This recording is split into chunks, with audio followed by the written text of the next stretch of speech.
bueno, ustedes hicieron el cálculo del tiempo de vida media.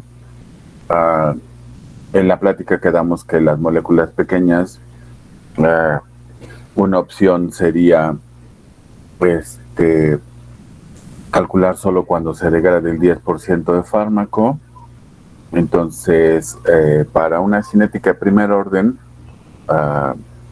pues básicamente la ecuación de la cinética de primer orden es esta: el logaritmo de la concentración a un tiempo es igual al logaritmo de la concentración al inicio. Cero no iba, perdón. Es la concentración a cierto tiempo, menos la constante de primer orden por el tiempo. Creo que alguien más iba a entrar. Okay. Entonces, si declaramos que se pierde el 10% de la concentración inicial, entonces la concentración a un tiempo va a ser el 0.9 de la concentración inicial. Y bueno, la constante es igual, nada más que ahora etiqueto el tiempo como el 90% o el tiempo en el que tenemos el 90%. Reacomodamos de tal manera que lo paso como negativo hacia el lado derecho y que era negativo lo paso al lado izquierdo positivo, lo cual pues, nada más es reordenar. Pero en este reordenamiento pues nos quedan logaritmo de C0 menos logaritmo de C0.9 de C0, aplicando las leyes de los logaritmos. En este caso, pues se puede quedar como la división del logaritmo de C0 sobre el logaritmo de 0.9 de C0. Esto sería igual al logaritmo de 1 por C0, ¿no? Para fines prácticos. Se cancelan los C0s en ambos lados de la ecuación o de la división. Entonces, al cancelarlos, pues nos queda la constante de primer orden por el T90 es igual al logaritmo de 1 sobre 0.9, que es igual a 0.105. Y si paso la constante que está multiplicando, la paso dividiendo, pues llego al valor del T90 igual a 0.105 sobre K1, que sería la ecuación o la demostración de la ecuación para cuando se requiera calcular el 10% de la degradación o cuando nos quedamos con el 90%, ¿no? Por eso este 90, cuando nos quedamos con el 90% de el contenido original. Voy a entrar.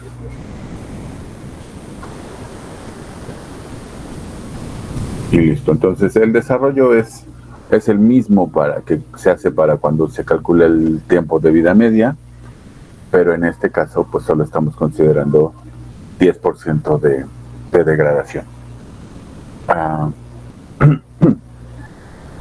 Entonces, algo que veremos también es que dependiendo del grupo ácido y el grupo básico de las moléculas, pues la velocidad de degradación en la región que llamaremos degradación ácida, pues va a tener una pendiente, y la velocidad de degradación en la región que llamaremos básica, hablaremos de degradación catalizada por hidroxilos, ¿no? O sea, no es que sea una región básica, digo, pH 5, 6, 7 siguen siendo de la región ácida, salvo el 7 que ya es neutral, pero para fines del comportamiento de la degradación de los fármacos, digamos que el lado izquierdo será la degradación catalizada por protones y el lado derecho será la región catalizada por hidroxilos, ¿no? La recomendación para encontrar el punto de máxima estabilidad o de mínima degradación, que sería el valor más bajo de velocidad de degradación, es calcular una ecuación de línea recta para la región ácida, una ecuación de línea recta para la región básica, y luego pues simplemente como ambas son dependientes del pH, o sea, esta sería una ecuación, déjenme escribirlo aquí en el gráfico. Para la región ácida, la voy a etiquetar como la región de protones, dibujar el lento. Sería, en este caso, como estamos en base logarítmica, sería el logaritmo base 10 de la constante de velocidad de degradación, sería igual a una ordenada al origen, que sería la que cruzaría aquí cuando el pH sería 0, entonces sería el logaritmo de una constante que llamaré 0, no porque sea de cinética de orden 0, sino porque sería pH 0. La pendiente es negativa, entonces sería menos una constante que llamaré, una pendiente que llamaré m por el pH.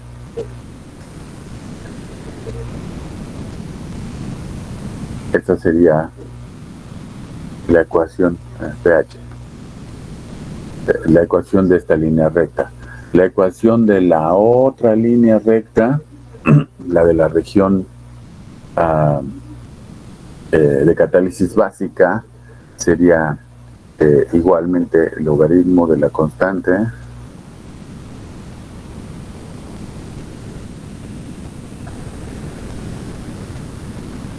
ahora básicamente el cambio, pues si se fijan, es en la pendiente, que sería ahora positiva, y la ordenada al origen iría hasta por acá. Entonces tendría un valor de log de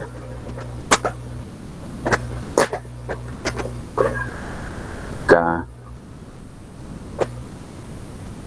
0, sería pH 0, pero la voy a poner 0 con una de la catálisis básica, ahora más una pendiente que llamaré N por el pH.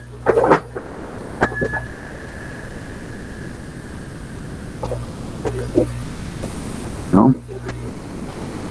Entonces, la primera es de la región de catálisis ácida, la segunda es la región de catálisis básica. La diferencia, pues obviamente son las pendientes, una es negativa, otra es positiva, pero si igualamos estas ecuaciones, porque en el pH de máxima estabilidad la constante sería la misma para ambas líneas rectas, entonces básicamente conocer el valor de la ordenada al origen se puede determinar haciendo la regresión lineal de aquí. Conocer la ordenada al origen de la otra ecuación también se podría calcular, y entonces básicamente se podría tener. Entonces lo único que nos quedaría como incógnita sería el pH, y se puede despejar el pH y calcular claramente el pH de máxima estabilidad, ¿no? Pues de ahí es de donde saldría lo que nos interesa, que sería el pH de máxima estabilidad, o lo llamaré el pH max. Esta cosa no me deja luego hacer bien eso. Entonces ese es el que nos interesa, el pH de máxima estabilidad. Para estos casos, pues casi es obvio, porque con una forma de V es muy sencillo, pero para casos como este otro, pues probablemente sea mucho más difícil ubicar cuál sería el valor más adecuado de pH para que nuestra solución sea estable. Entonces, para esos casos es en donde se utilizan estas ecuaciones que les acabo de platicar. Denme un segundo, déjenme cambiar de presentación. Tengo otra presentación abierta.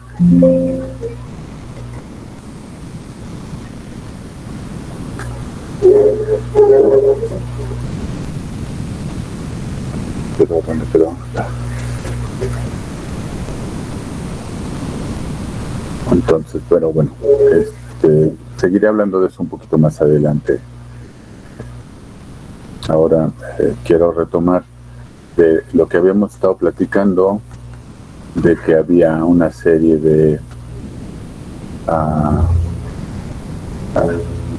bueno, me voy a regresar hasta esta diapositiva y avanzaré muy rápido porque ya lo habíamos platicado. Ya habíamos platicado de el cambio de solubilidad en función del pH, en este caso, para un compuesto que tiene ionización porque tiene un grupo ácido. Habíamos platicado de que, y esto es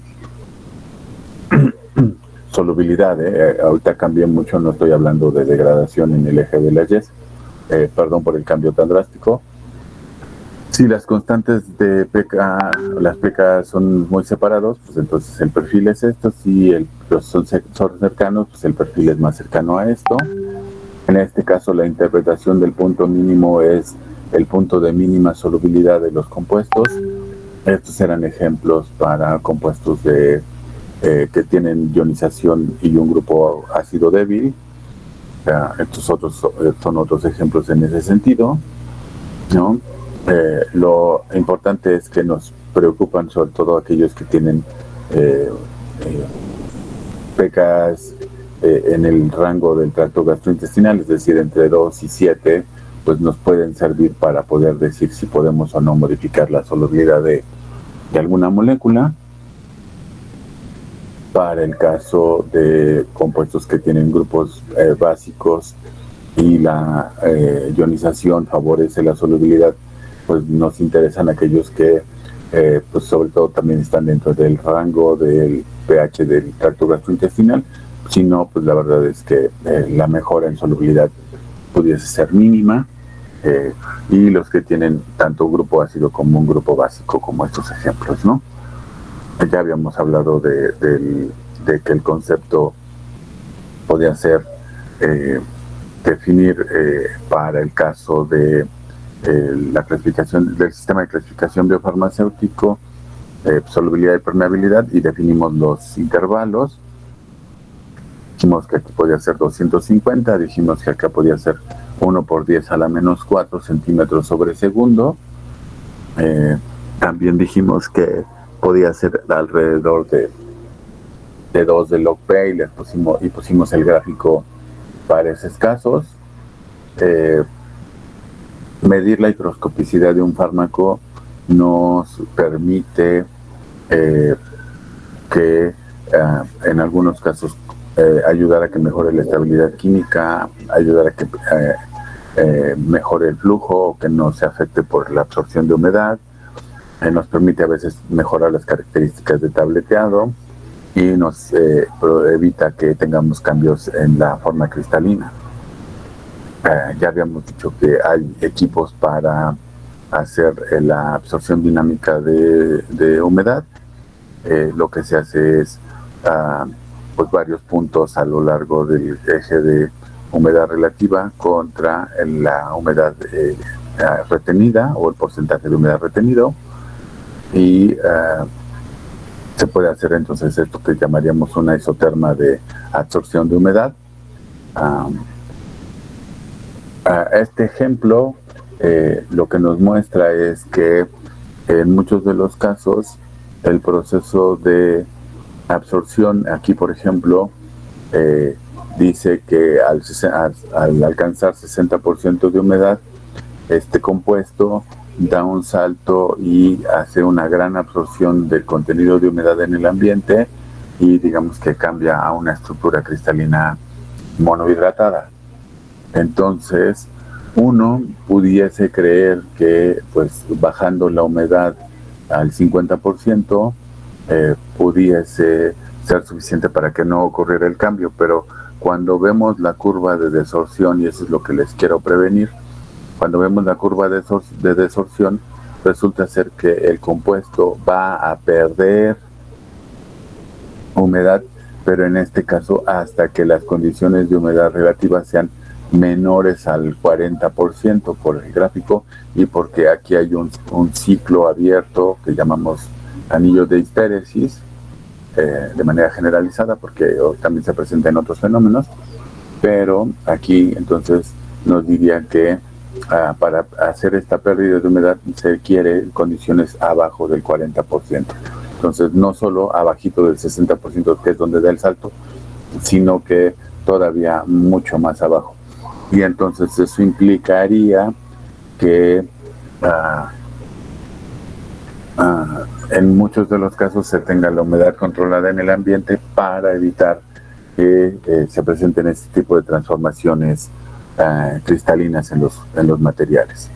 Estas isotermas ya se las había presentado, materiales que desde el 10-20% empiezan a absorber humedad y otros que aún con el 80% pues absorben una cantidad de humedad muy pequeñita por el tamaño de la escala. Entonces también se pueden hacer isotermas en función del tiempo. Aquí es obviamente un estudio muy largo en donde lo hicieron por 35 días, en donde iban viendo cómo se presentaban el aumento o el incremento en el contenido de humedad en función del porcentaje de humedad y en función del tiempo, ¿no? Entonces algunos sistemas alcanzaban el equilibrio, o prácticamente todos, si se fijan, alcanzan equilibrios en 5 días, pero obviamente pues, había que estar seguros de que eso se podía controlar, ¿no?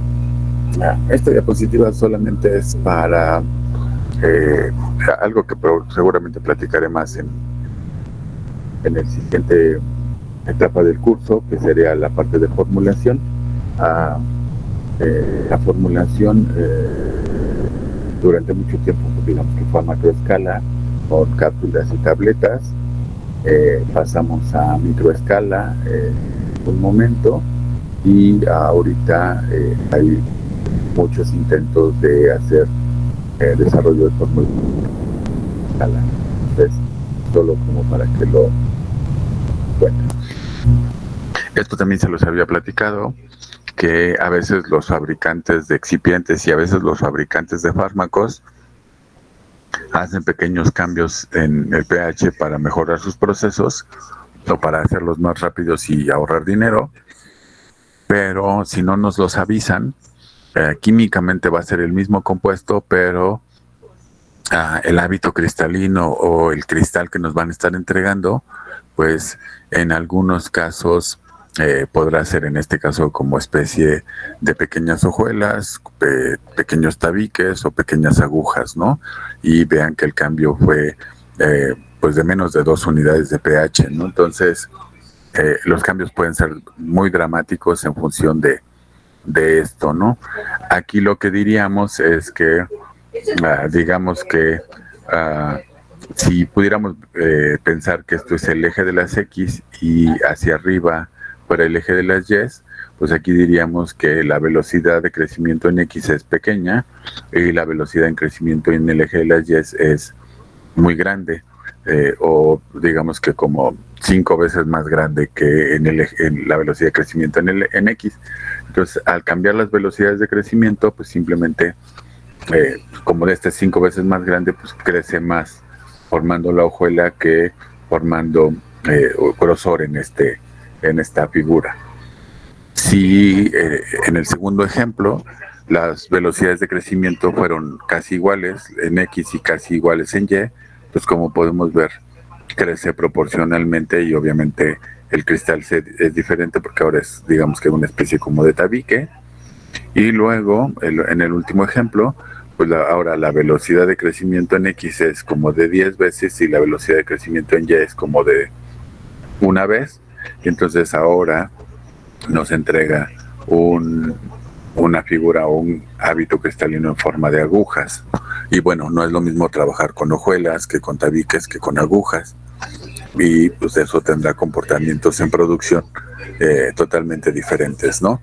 Aunque pues la realidad es que muchas veces este tipo de problemas los vemos como después de que ya ocurrieron, ¿no?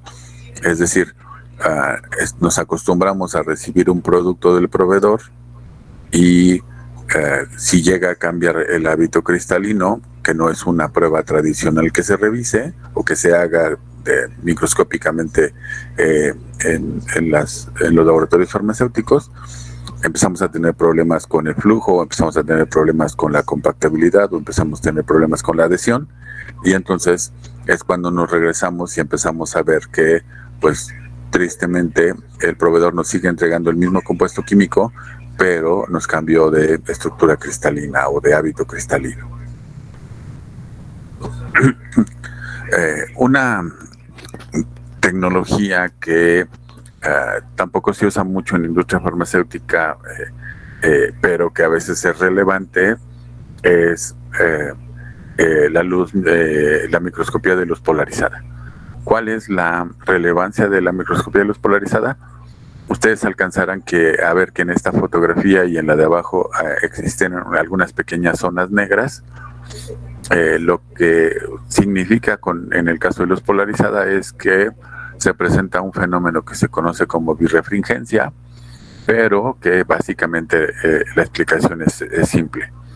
Si se alcanza a ver de colores y continuidades, pues obviamente estamos hablando de que hay cristales, y si están opaca, lo que ocurre es que el material que estamos viendo por la microscopía de luz polarizada no es cristalino y es un material amorfo, ¿no? Entonces sería una manera rápida de pues estimar que nuestro material, en lugar de entregarnos un material cristalino, nos están en este caso entregando un material cristalino, pero con algunas regiones amorfas, o una fracción del material es amorfo. ¿Se acuerdan que les dejé de tarea que vieran cuántas veces o cuántos fármacos o cuántos medicamentos mencionaba la farmacopea para el caso de polimorfismo? Como habrán visto, son pocos los que aparecen en farmacopea, lo cual quiere decir que digamos que desde el punto de vista farmacopeico, pues el problema no es tan grande, y que solo algunos casos han requerido pues establecer cierta regulación para considerarlos. La situación digamos que sí tiene cierta relevancia. Si ustedes van a la FDA y buscan polimorfismo o polimorfos, la FDA emitió una guía, una guideline de recomendación para el caso del manejo de polimorfos. El resumen de la guía que propone FDA es relativamente sencillo. La idea es esta. El fármaco, primer caso, puede no tener polimorfos, entonces obviamente el problema no existe.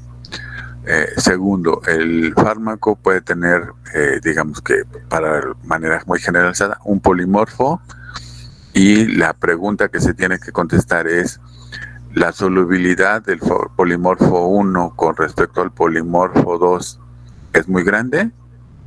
Si la respuesta es que no, es decir, si es menos de 2 veces la solubilidad, si es menor a eso, si es 1.1, 1.2, 1, lo que sea, pero es menos de 2, entonces la respuesta es que no hay diferencia entre las solubilidades y seguramente no habrá problemas en cuanto a la disolución y biodisponibilidad entre ambos polimorfos. Y la tercera opción es la tercera opción es contestar la misma pregunta. ¿Hay una diferencia importante en solubilidad entre el polimorfo 1 y el polimorfo 2? Y si la respuesta es que sí, entonces la solución es es pedirle al proveedor que obviamente tenga controlado su proceso y no nos entregue sobre todo el polimorfo de baja solubilidad, porque obviamente es el que tendría problemas en cuanto a la prueba de disolución y obviamente a la disponibilidad. La otra respuesta es que habría que cambiar de proveedor si es que no puede tener controlado su proceso. La otra posible respuesta es que, y un poco lo que ha hecho Farmacopea, es Si no hay manera de evitar el proceso de polimorfismo y te van a entregar proporción de A y de B, pues obviamente lo que hay que establecer, y lo hace Farmacopea en algunos casos, muy pocos, pero lo hace, es detectar cuál es el polimorfo de menor solubilidad y proponer una cantidad máxima que esté presente en el producto como polimorfo de baja solubilidad. Y eso es lo que en términos legales y generales se ha propuesto para que el problema de polimorfismo no se vuelva un problema de fabricación. ¿Qué métodos hay para detectar polimorfismo cuando llegamos a tener esa problemática?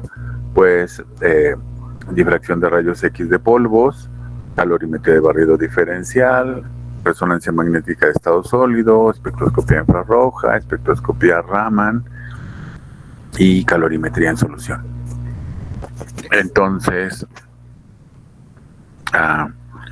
ahorita que me acordé, eso significa que lo que les voy a pedir es que para la próxima semana el equipo que le tocó difracción de rayos X y al equipo que le tocó calorimetría de barrido diferencial, pues preparen sus presentaciones para que nos platiquen de los ejemplos que hayan encontrado de uso de difracción de rayos X y de calorimetría de barrido diferencial.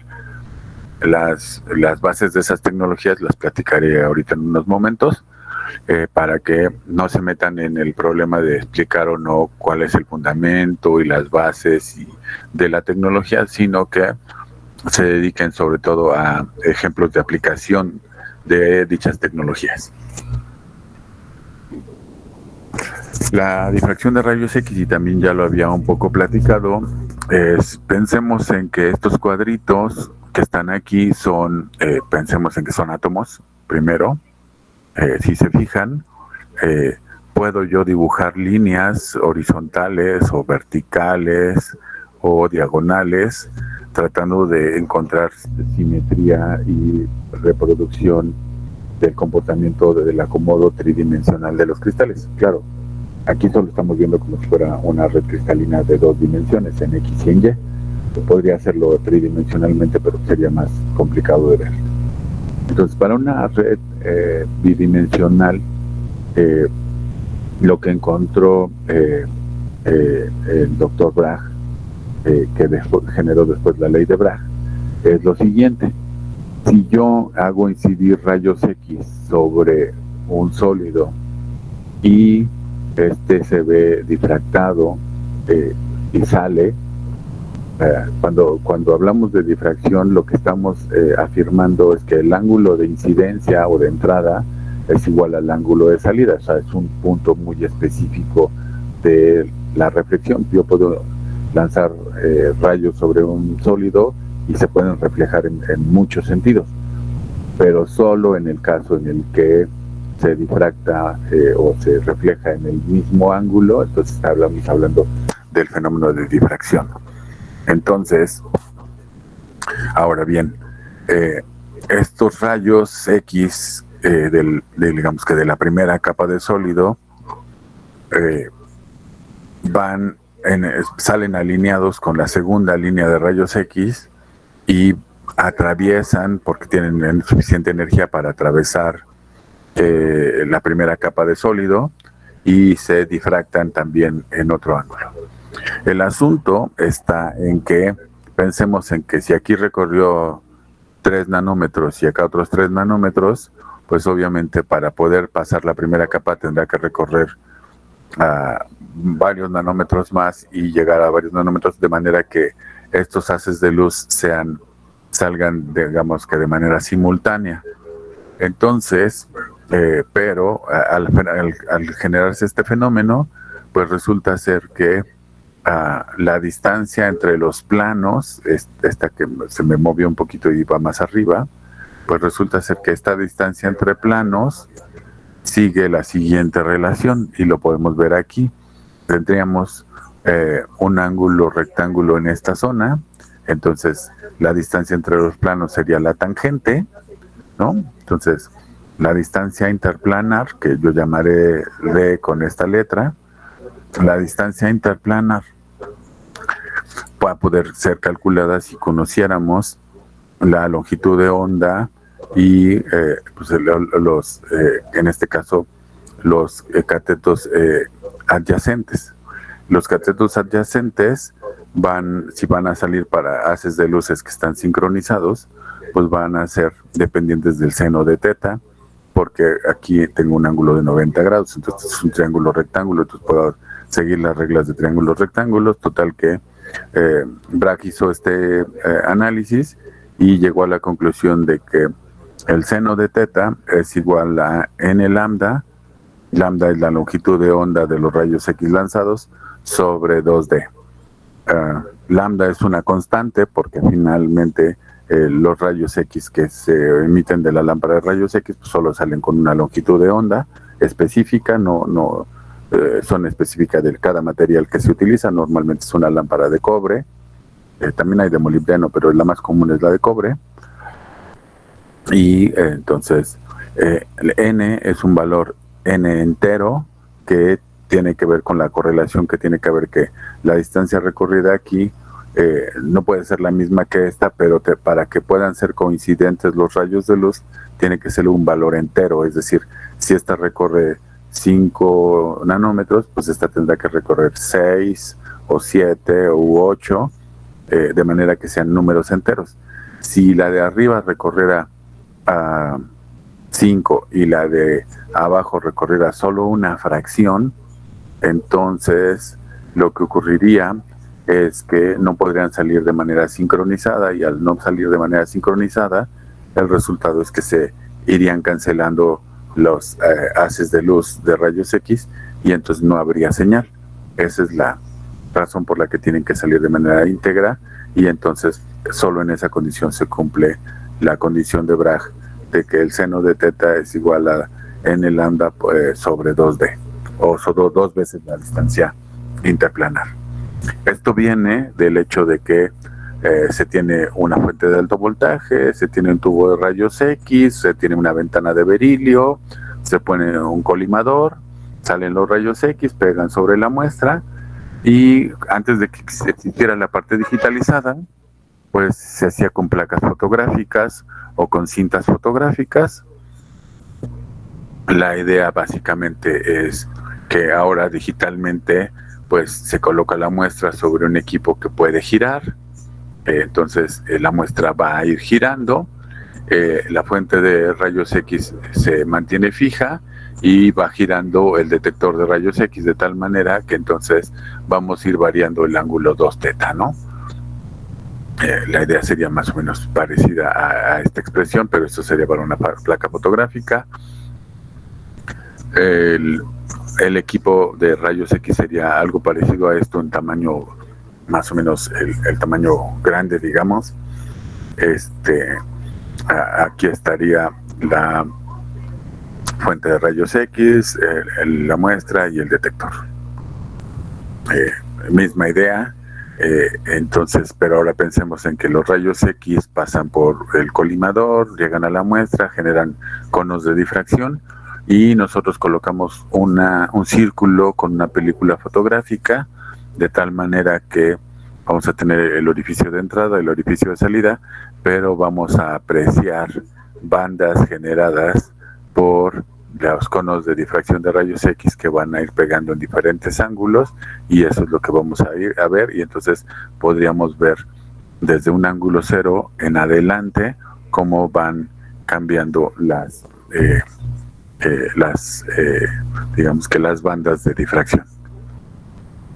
Esta sería una fotografía de uno tomado pues tridimensionalmente, bueno, no tridimensionalmente, sino tomado sobre una placa como esta. Si ustedes se han fijado en algunas fotografías, voy a regresarme tantito, donde lo dejé, acá, viene una cierta numeración específica, 100, 110, 010 y 001.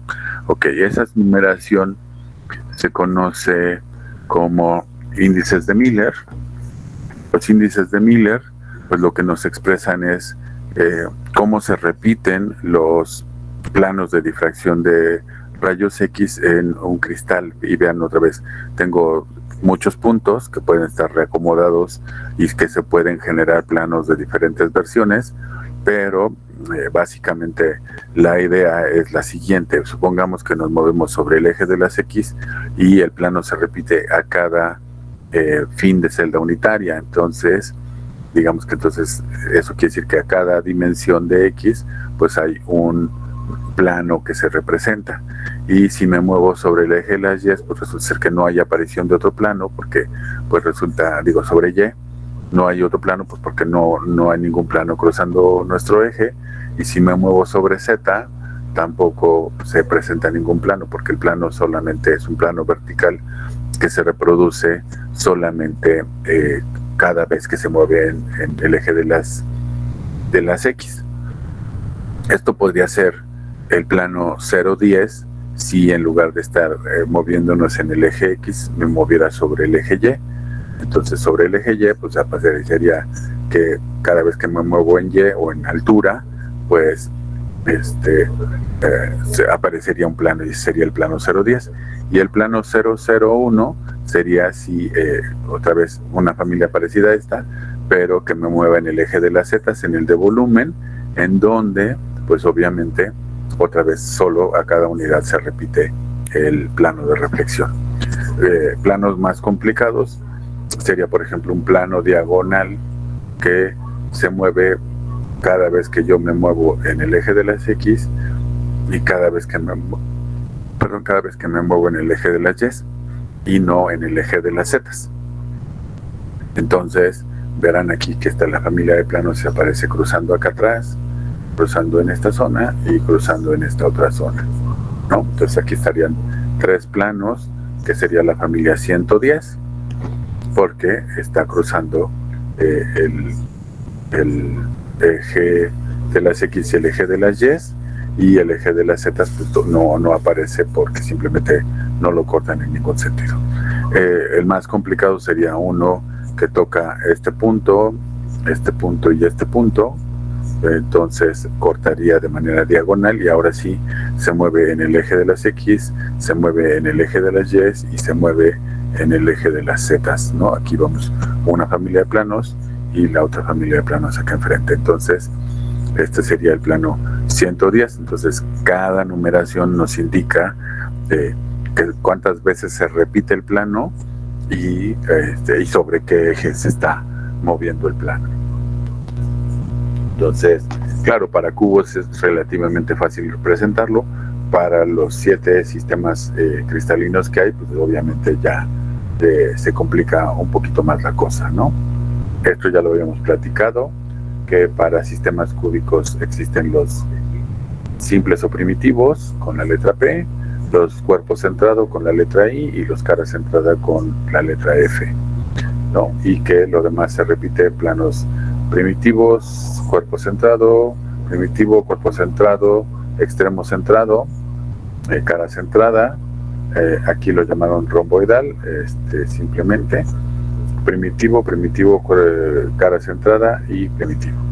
Entonces, ya habíamos visto que el 95% de los cristales orgánicos se presentan en triclínicos, monoclínicos y ortorrómbicos. Entonces, en general, a la hora de manejar materiales, básicamente el 95% de ellos tendrá alguna de estas 3 características.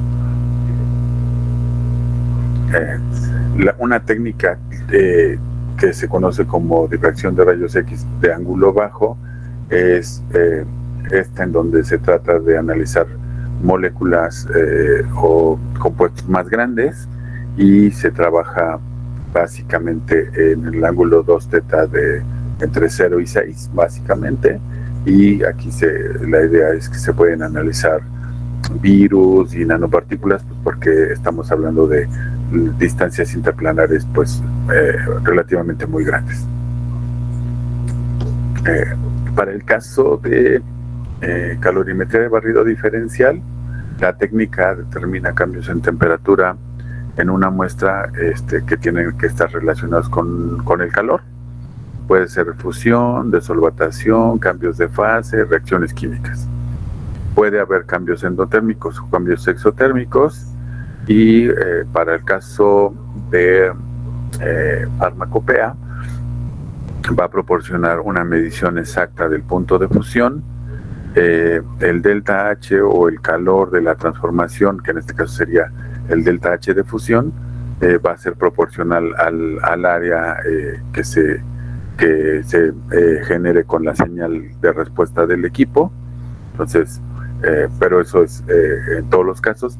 Si habláramos de desolvatación, sería el delta H de solvatación, el delta H de solubilización, el delta H de otras cosas, ¿no? De desnaturalización en el caso de proteínas, etcétera, ¿no?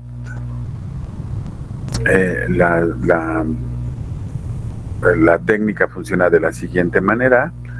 Básicamente piensen en que tenemos una balanza en donde tengo una celda de referencia, una celda de muestra, y entonces, como dice acá, voy a tener un crisol de referencia, de muestra, y uno de referencia. Piensen que estos serían como una especie de crisoles, o de, digamos que, piénsenlo como si fueran unas tapas de refresco invertidas, pero de aluminio, ¿no? Entonces, mucho más pequeñitas, pero piensen en unas tapas invertidas que pues aquí está destapado, acá también. Se puede poner la referencia, se puede poner la muestra, o simplemente, en este caso, normalmente se pone un crisol vacío como referencia, y se pone el crisol con la muestra, pues como para poder hacer una corrida. Entonces tenemos una balanza y tenemos sensores de temperatura conectados a la zona en donde colocamos los crisoles, de tal manera que, esto lo vamos a hacer lentamente, vamos a poder medir cuál es la cantidad de energía térmica que toma una muestra respecto a la otra, ¿no? Entonces, siempre vamos a estar comparando. Si habláramos básicamente de temperatura, podríamos decir, vamos a ir midiendo la temperatura en los materiales conforme los vamos calentando. Claro, calentar un crisol de aluminio vacío, pues se puede calentar igual que si el crisol tuviera algo. Aquí el punto, y quiero que lo imaginen un poquito, es si yo empiezo a calentar estos dos crisoles, pensemos en que esto fuera, por ejemplo, ibuprofeno, que tiene un punto de fusión por ahí de 80 grados centígrados. Cuando lleguemos a 79 grados centígrados, ambos crisoles ya se habrán calentado a 79 grados centígrados, y la respuesta en términos generales será igual. Pero cuando lleguemos a 80 grados centígrados y este material, que es ibuprofeno, empiece a fundir, pues obviamente para que funda van a necesitar absorber cierta cantidad de calor, pero se va a notar una diferencia con respecto al otro crisol, pues porque este no necesita mayor consumo de energía, porque simplemente es calentar el aluminio. Acá pues van a necesitar calentar el aluminio más calentar el ibuprofeno y usar cierta energía para que funda. Esa diferencia de calor absorbido en cada una de las celdas es lo que el equipo va a poder diferenciar, y por eso se llama calorimetría diferencial de barrido, porque hacemos un calentamiento diferencial y hacemos un barrido a diferentes temperaturas, y entonces vamos a poder registrar las diferencias térmicas de los diferentes materiales. Puede haber exotermas, puede haber endotermas. Un ejemplo simple sería noten que acá abajo dice exo-op, quiere decir que las reacciones exotérmicas se van a considerar aquellas que los picos sean hacia arriba. Las endotérmicas, pues por respuesta contraria, pues serán hacia abajo. Entonces las endos son hacia abajo. Entonces, si tenemos un pico ancho en más de 10 grados centígrados, entonces tendremos una endoterma de desolvatación. Sería ciertamente un pico, puede no ser un pico tan agudo, puede ser más como una especie de meseta, sería una endoterma de desolvatación. Entonces en azul estamos viendo la calorimetría de barrido diferencial, en rojo estamos viendo el análisis termogravimétrico, es decir, el calentamiento de una muestra y analizar cómo cambia el peso en función de la temperatura. Entonces, aquí una desolvatación pues implica una pérdida de peso, pues ocurre que aquí calentamos, más o menos coincide el inicio del fenómeno en esta zona, y coincide casi en la finalización, y eso implicó una pérdida de peso de la muestra porque se desolvató. Un segundo caso en donde aquí no se alcanza a ver muy bien, pero sería como una sigmoidea sencillita, es una temperatura de transición vítrea, no es un pico, solo es un cambio de altura en la línea base. Por ahí buscaré un ejemplo en donde lo muestre un poco más claramente, pero no es un cambio con un pico, sino simplemente es un cambio de línea base. La temperatura de transición vítrea tampoco implica pérdida de peso. Luego,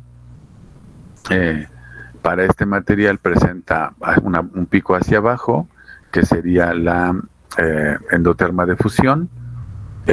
Pudiese parecer que aquí hay un pico que sería una exoterma de recristalización, es decir, el material funde, como es un polimorfo, pues recristaliza y luego pues va a volver a fundir el mismo polimorfo, ¿no? Entonces, todas estas tres se consideran como endotermas de fusión. Lo que puede ser relevante que ustedes, estos son ejemplos, por ejemplo, de lo que se podrían, son termogravimetrías, perdón. Les iba a decir que si fueran calorimetrías, solo se verían como esto, como que viene la línea base, hace un pequeño cambio y luego continúa la línea base. Eso sería el equivalente a una TG, pero digamos que amplificada esa zona. Algo que quiero mostrarles es que, déjenme buscar mi anotador. Vamos a encontrar lo que sería una temperatura de pico, o sea, porque es el pico de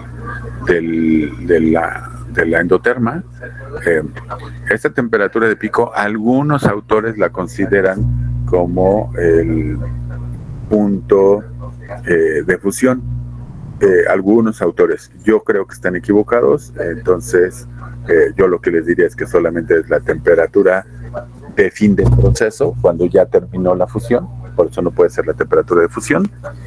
El criterio que yo sigo es el siguiente, normalmente, y los equipos de calorimetría te dejan hacerlo, trazas una línea recta sobre la línea base, trazas una línea recta sobre la pendiente de subida de el pico en este caso de fusión, y en donde intersectan estas dos líneas, aquí en la mayoría de los ejemplos de calorimetría lo llaman la temperatura, lo voy a escribir, bueno, me tardaré un poquito, lo llaman la temperatura de onset.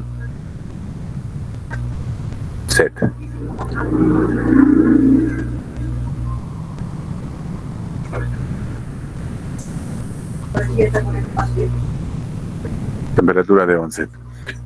Y para mí esta temperatura de onset es la temperatura de inicio del proceso, o la temperatura que normalmente se reporta como la temperatura de fusión. Bueno, en este caso sería temperatura de inicio de desolvatación. En el caso de acá, si trazáramos la línea y luego la cruzáramos, obviamente bien, esta sería la temperatura de onset, y así lo haríamos con los demás materiales. Entonces hay temperatura de pico, temperatura de onset o temperatura de inicio del fenómeno, y el área bajo la curva de esto, bueno, que más bien sería como la línea que conecta con esta, aquí, el área bajo la curva, todo esto que está aquí adentro del pico, esto se consideraría como el delta H, en este caso de desolvatación. Si fuera fusión, el área bajo la curva sería el delta H de fusión, acá sería otro delta H de fusión, y acá sería otro delta H de fusión, ¿no? Entonces, eso es lo que pasa con calorimetría. Ustedes van a encontrar temperatura de 11, temperatura delta H de fusión, de desolvatación, de descomposición, etcétera, y temperatura de pico. Entonces, eso es lo que ustedes pueden encontrar como ejemplos de comportamientos que se presentan en calorimetría. En estos es termogravimetría. Entonces, en el caso de termogravimetría, lo que dice aquí es que a temperatura alrededor de 100 grados, el estearato de magnesio pierde 3.9 de peso, pierde la humedad que tiene, que es muy poquita. A 320 grados pierde el 65%, ya prácticamente se da la reacción de degradación lo más grande que presenta el estearato de magnesio. El diclofenaco sódico inicia su pérdida de peso o su degradación alrededor de 303, y la mezcla diclofenaco-estearato de magnesio pues dice que hay una pérdida de peso de 1.7, que sería pues como la mitad, porque ahora van 1:1, y que se recorrió ligeramente el punto de fusión del diclofenaco, porque empieza a perder peso la mezcla desde 278, que es un poquito antes, ¿no? O sea, la conclusión de esto es que los materiales son compatibles, es decir, puedo mezclar estearato de magnesio y diclofenaco sódico, porque sigo viendo básicamente la degradación del diclofenaco en ambos casos, cuando está mezclado y cuando está solo. Puedo ver la degradación del estearato, puedo ver la deshidratación del estearato de magnesio, pero los fenómenos que corresponden siguen presentes en los materiales, ¿no? Entonces, ahí voy a hacer una pequeña pausa. Voy a quitar mis anotaciones. No sé si tengan alguna pregunta. ¿Esta técnica, doctor, es considerada destructiva? ¿Cuál de las dos? ¿Difracción de rayos X o calorimetría de barrido? La calorimetría. Eso depende mucho de la selección de temperatura que escojas, ¿no? Si haz de cuenta,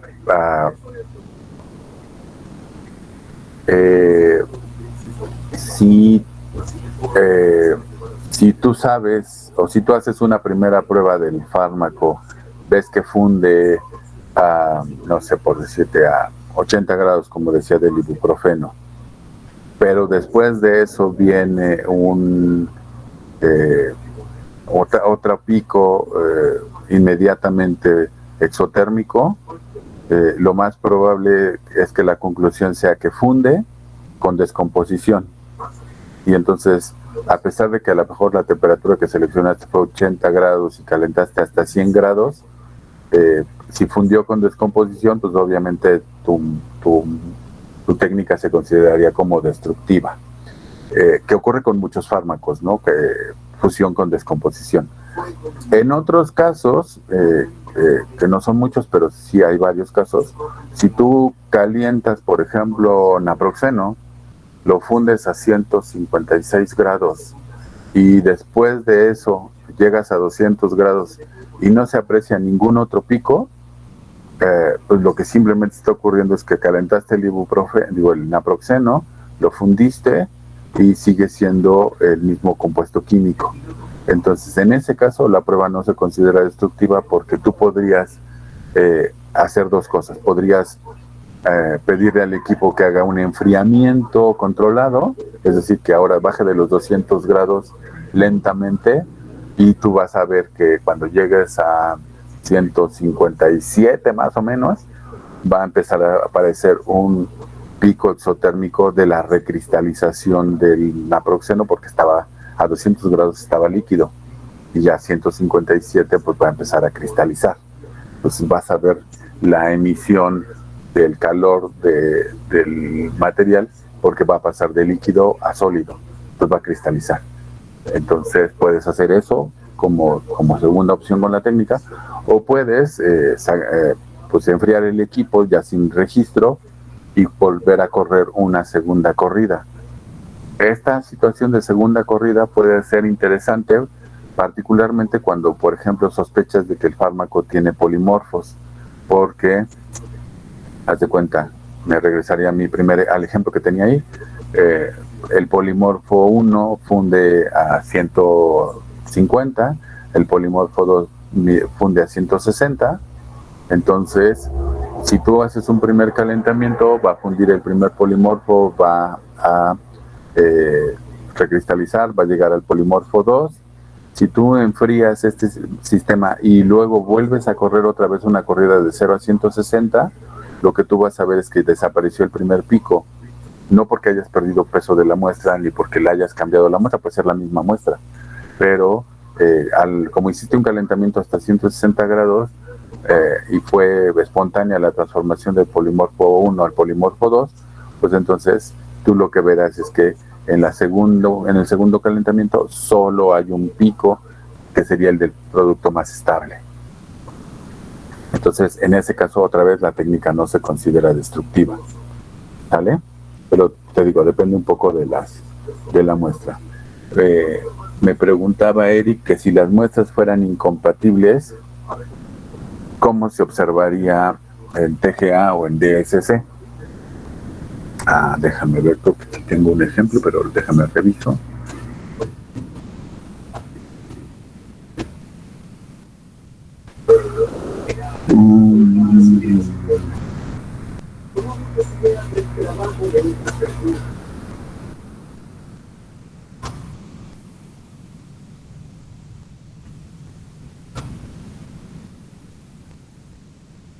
Digamos que ahorita no lo tengo a la mano en esta presentación, pero sí te platico.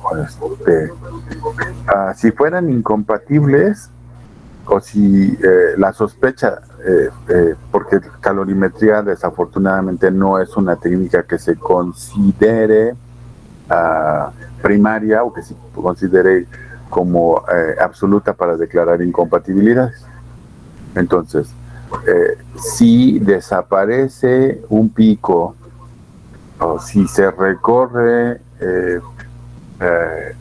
a la izquierda alguno de los picos por más de 10 grados, o si aparece un pico exotérmico, entonces podríamos considerar que hay incompatibilidad.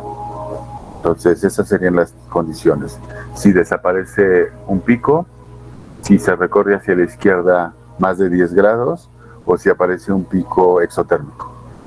Entonces, en esos tres casos, digamos que podríamos pensar en que hay incompatibilidad registrada por calorimetría de barrido diferencial.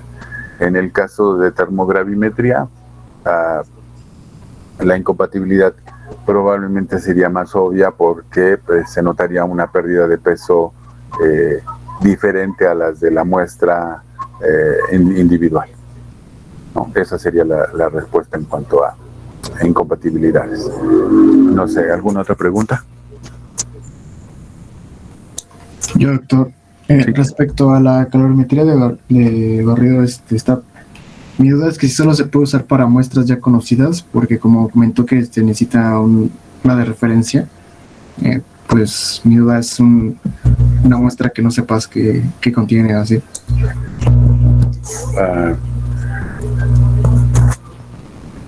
Normalmente, ¿en qué casos puede ocurrir que tengas una muestra nueva? Si tienes un proyecto con un, ¿cómo se llama? Para desarrollar un genérico, que es lo que puede ocurrir mucho en México.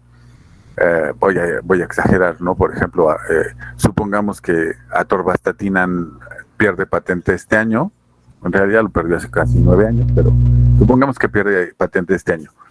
Entonces tú quieres desarrollar el genérico de atorvastatina, le compras a un proveedor chino o hindú el atorvastatina, ¿no? Entonces, pues lo que primero que tienes que hacer es pues hacer una búsqueda bibliográfica de cuál es el punto de fusión de la atorvastatina, si lo que está en el fármaco original es atorvastatina monohidratada o anhidra o etcétera. Hasta donde me acuerdo, creo que la atorvastatina que se maneja es dihidratada, pero no estoy muy seguro, creo que sí. Entonces, tú lo que tienes que primero es buscar todas esas referencias de la atorvastatina, que el producto comercial de la patente que lo tenía era Lipitor. Ya que encuentres esa información, entonces ahora sí, ya compraste tu atorvastatina a tu proveedor, pues lo que tienes que verificar es que pues el punto de fusión coincida con lo que está reportado. Pero como calorimetría no es la prueba contundente, entonces también te vas a ir a si tienes equipo de infrarrojo o si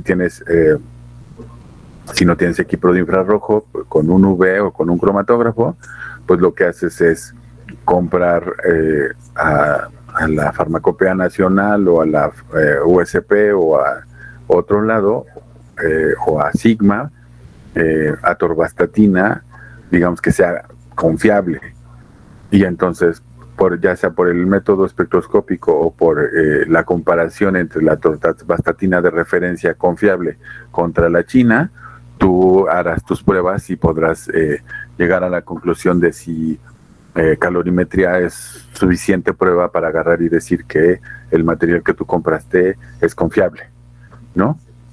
Y listo, eso es lo que ocurrirá con una muestra nueva. Habría que tener cuidado con muestras que pueden ser complicadas, ¿no? Porque, por ejemplo, me acuerdo del ejemplo ese, hay compuestos que vienen monohidratados, dihidratados, pentahidratados, decahidratados, que obviamente pues tendrán diferentes cristales conforme van perdiendo agua. Había un fármaco, ahorita no me acuerdo el nombre, un tiempo se manejó muchísimo para estos productos milagro para artritis, la glucosamina. La glucosamina, por ejemplo, yo estuve en alguna versión estudiándola un poquito, y resulta ser que la glucosamina traía o venía el cristal de glucosamina con una molécula de cloruro de potasio. Pero si ustedes se imaginan, el peso molecular del cloro es 35, el del potasio ni me acuerdo, pero el chiste es que sumados pues dan casi como 80. Entonces, ¿qué significa eso? Que el peso molecular de la glucosamina, supongamos que es 200, ya no me acuerdo, pero, o sea, el 33% del peso que te iban a vender iba a ser glucosamina, 66% iba a ser glucosamina y 33% iba a ser cloruro de potasio, ¿no? Porque venía ligada una molécula de cloruro de potasio al cristal de glucosamina. Entonces, extractos naturales, si ustedes lo saben y han trabajado en algún momento con eso, los extractos naturales pueden traer 20 compuestos fácilmente, y pues obviamente la calorimetría no tiene tanta sensibilidad como para agarrar y decir, pues puedo detectar 20 picos de los materiales que están mezclados, ¿no? Entonces, esas cosas pudiesen ser situaciones complicadas, ¿no? De preferencia, pues se recomienda que tú tengas un material de referencia confiable, pues para que puedas hacer los comparativos suficientes y después ya confiar plenamente en la prueba. Espero que eso conteste tu pregunta, Cristian. Sí, doctor, gracias. ¿Alguna otra pregunta?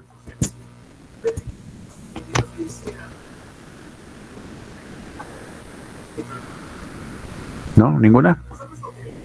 Ok, entonces déjenme, vuelvo a compartir mi presentación y continúo.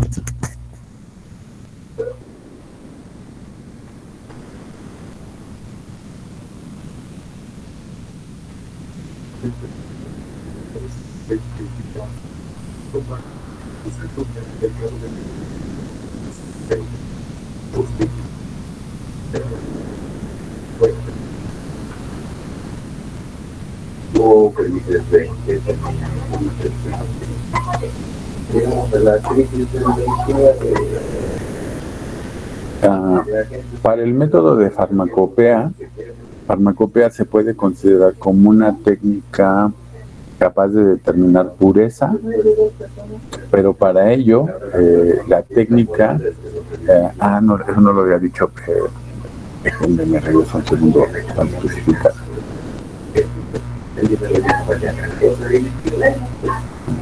Perdón.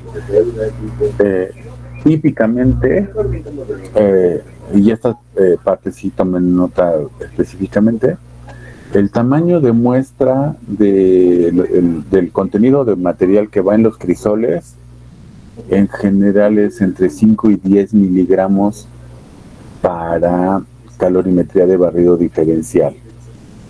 La velocidad de calentamiento es de 10 grados centígrados por minuto y normalmente se usan crisoles de aluminio, la mayor de las veces cerrados, es decir, se fabrican y luego se cierran, y normalmente se les, junto con el calentamiento, obviamente para que el sensor no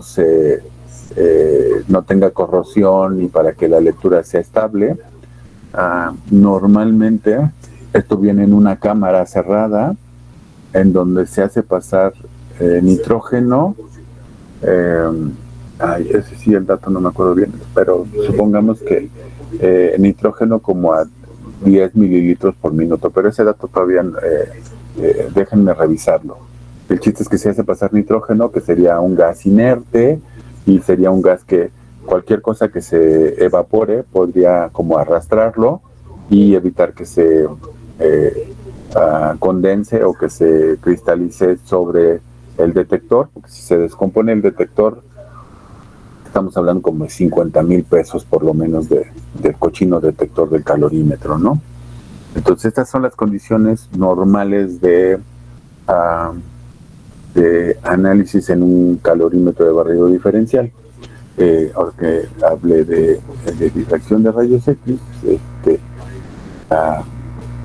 como podrán ver en este ejemplo, bueno, otra les busco un sitio que te van a hacer aquí. Para difracción de rayos X, normalmente se recomienda correrlo como de 5 grados como a 40 grados, no más, para compuestos orgánicos.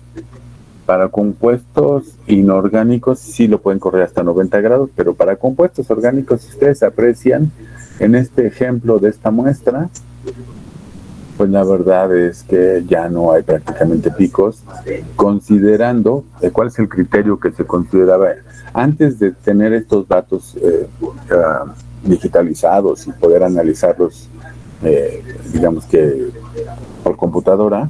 Normalmente un compuesto se daba como idéntico a otro material si los 5 picos más grandes coincidían. Haz de cuenta, si estos 5 picos que están aquí en esta región entre 19 y 26, que son los 5 picos más grandes, coinciden con el de arriba, pues entonces se consideraba que los materiales eran cristalográficamente idénticos.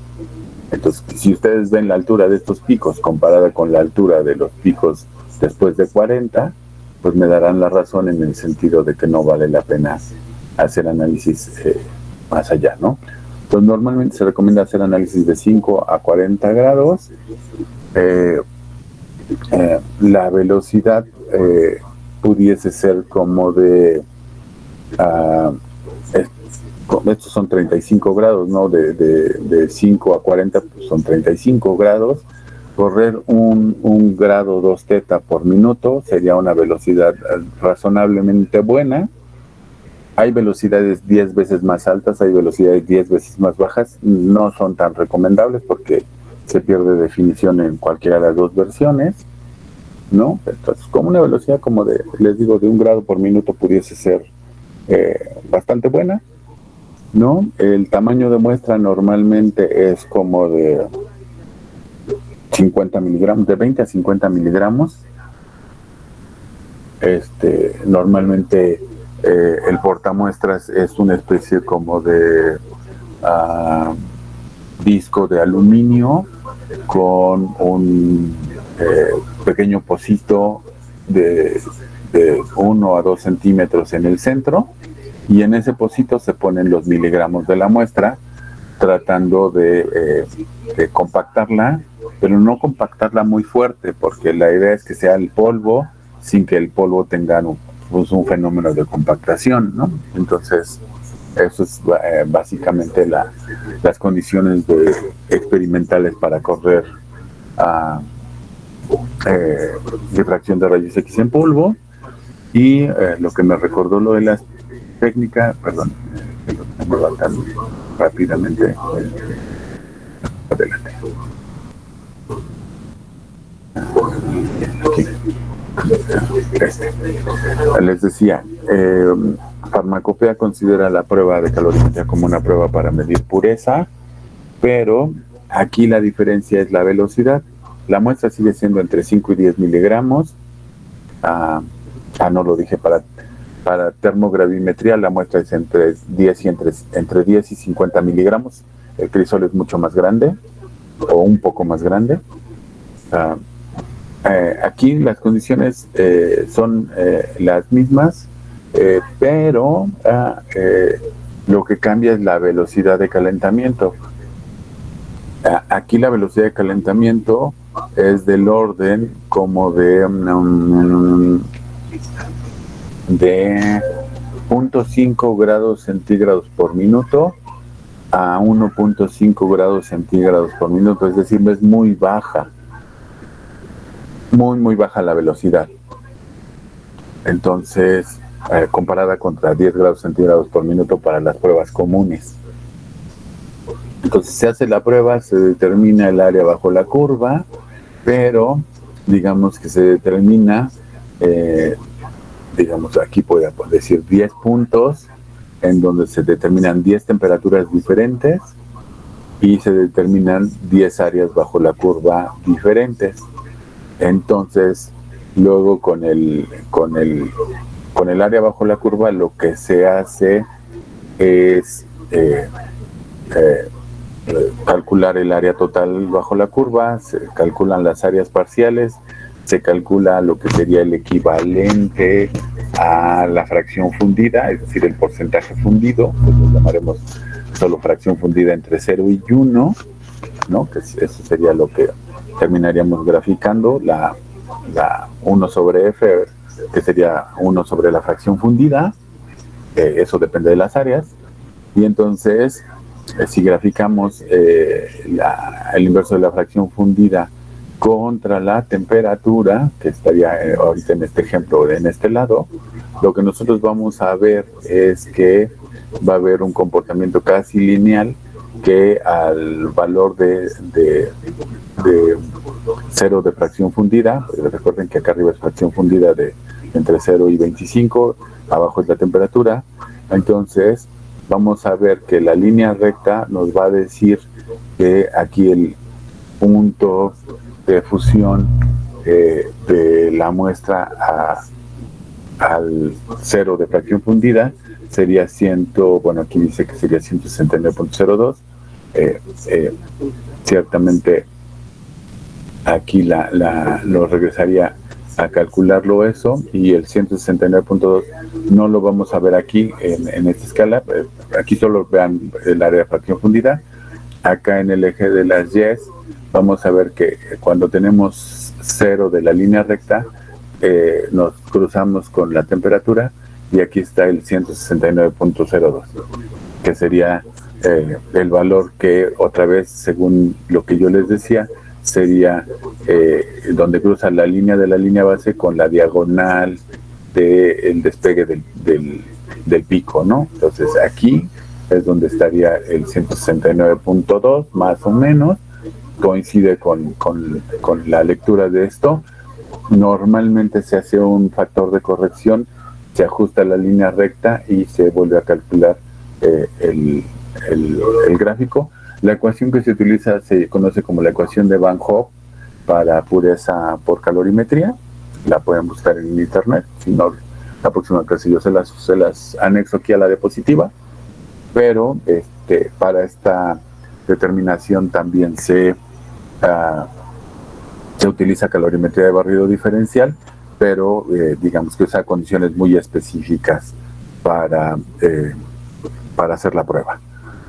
También como condiciones específicas se pide que en general el compuesto no tenga más allá de 0.1 de impurezas por cualquier efecto que pudieran tener sobre la muestra, y las impurezas lo que hacen es lo que ustedes conocen como una propiedad coligativa, que es la depresión del punto de congelamiento o el punto de fusión.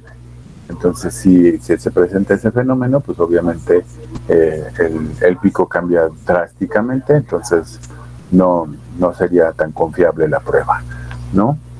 Pero se puede hacer. Entonces, sí, insisto, esta prueba está reportada en Farmacopea y es específicamente para determinación de pureza de los materiales. Un ejemplo de estas variaciones es, por ejemplo, fenacetina, pero fenacetina con 2% de ácido aminobenzoico. Vean cómo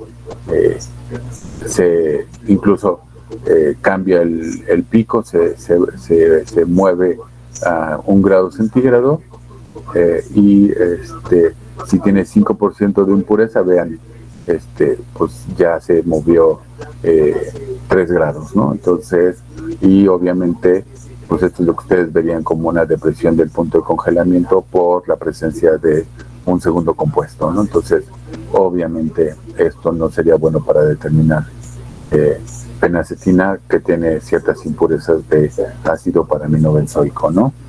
Entonces, es el capítulo 891 de los métodos generales de análisis. Aquí no puse bien la figura, entonces no se alcanza a ver muy bien. Pues les digo, se pueden medir áreas bajo la curva de nuestros materiales, eso no es problema. Esto lo saqué de esta página de NECH que habla de compatibilidad farmacoexcipiente. Entonces, ahí hay varias versiones, ¿no?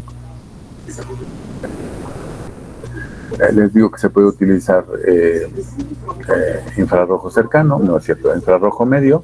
Este es Fourier Transformada IR, ¿no? Entonces, infrarrojo con transformada de Fourier. Normalmente, la mayoría de las empresas farmacéuticas tienen un equipo de infrarrojo y con eso hacen la prueba, creo que es la 197 para infrarrojo medio. Entonces, hay como 5 versiones en Farmacopea, creo que en las 2. Si la muestra se disuelve en un solvente adecuado, si la muestra se forma en película, si la muestra se mezcla con bromuro de potasio, si la muestra se coloca como líquido en una celda. Entonces hay como 4 o 5 versiones. Entonces, eso se supone que lo deben haber visto en química analítica o algo así, o en análisis instrumental. Y si no lo vieron, pues ahora sí que revisen el capítulo de infrarrojo medio en Farmacopea. Calorimetría en solución también puede servir para detectar polimorfos. En este caso, calorimetría lo que hace es medir el calor en solución. Un ejemplo de esto es para moricicina, clorhidrato. Se hizo el delta H de solución en agua y se hizo en dimetilacetamida, y se vio que para el polimorfo 1 daba 6,7 y 5,6. Bueno, para el polimorfo 1 6,7, para el polimorfo 2 5,6, para dimetilacetamida 1,4 y 0,5. Lo que significa es que en términos generales el delta H de los deltas H, es decir, el delta H total comparando ambos deltas H, tanto en agua como en acetamida, es una constante, es decir, el cambio energético para los cristales es equivalente, pero sí hay una diferencia significativa entre el calor en solución de uno con el calor en solución del segundo, ¿no? Entonces, por eso la técnica también se considera suficientemente sensible. Y les digo que para la próxima semana quiero que el equipo que le encargué difracción de rayos X y el equipo que le encargué calorimetría de barrido diferencial pues traigan sus presentaciones para que nos las presenten y sigamos platicando de eso. Y en cuanto terminemos esas presentaciones, reviso si algún otro equipos van a presentar o si me paso a este capítulo que sería métodos de solubilización de fármacos. Y listo, y por mi parte creo que sería todo por el día de hoy. No sé si tengan alguna pregunta. Yo, doctor. Sí, adelante. ¿De cuánto tiempo tenemos que hacer la presentación aproximadamente? Pues no sé, ¿cuánto tiempo quieres echar? ¿Media hora? No sé, o sea, pregunto para saber cuánto tiempo disponemos o máximo mínimo. Digamos que como le estoy pidiendo a 2 equipos que la preparen, eso quiere decir que 40 minutos cada uno, ¿no? Entonces les da tiempo a que los 2 equipos presenten, ¿no? Okay. No tienen que usar muchas diapositivas para hablar del fundamento de la técnica. Básicamente se van a enfocar en las aplicaciones que encuentren y listo. ¿Sale? Ok, doctor. Gracias. No, ¿de qué? ¿Alguna otra pregunta?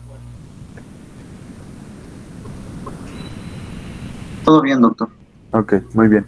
Entonces, pues para los que van a ir a la plática de que era como las características que se requieren para trabajar en la industria farmacoquímica, si quieren dedicamos 5 minutos para platicar de cómo les fue con la plática y si les parecieron exagerados los requisitos o etcétera. ¿Sale? 5 minutos de eso. Entonces, Okay. pero les invitaría a que vayan a la plática y si quieren discutimos en términos de que platiquemos sobre esas son las perspectivas para la industria farmacoquímica, sí sería muy diferente con las perspectivas para industria farmacéutica. ¿Sale? Y listo. Entonces nos vemos la próxima clase. Espérenme un segundo. Lo que yo sabía es que hoy había reunión de la universidad con el sindicato administrativo en la Junta de Conciliación y Arbitraje. Todavía no nos dan ninguna información en ese sentido. Yo espero que hoy tengan algún resolutivo. Solo hay 2 opciones. Si la huelga es válida y continúa, que es lo que nos obligaría a seguir en clases a distancia. Si declaran la huelga inexistente, lo que va a ocurrir es que daríamos el día de mañana para que levanten la huelga, quiten los sellos, entreguen instalaciones. Yo creo que daríamos el día de mañana y el día pasado. Y si así fuera, entonces digamos que el lunes regresaríamos a actividades presenciales para, pues, obviamente, dar tiempo a que hagan, levanten y recojan y limpien todo lo que pudiese haberse ensuciado y entregado. Entonces, si así funciona, entonces la próxima semana, el lunes, estaríamos regresando a clases presenciales. Si la declaran válida, entonces seguiríamos a distancia. Digo, para que estén enterados. Gracias, doctor. Gracias. Muchas gracias. Cuídense. Gracias, hasta luego. Igualmente, hasta luego. Gracias, doctor. Gracias, hasta luego.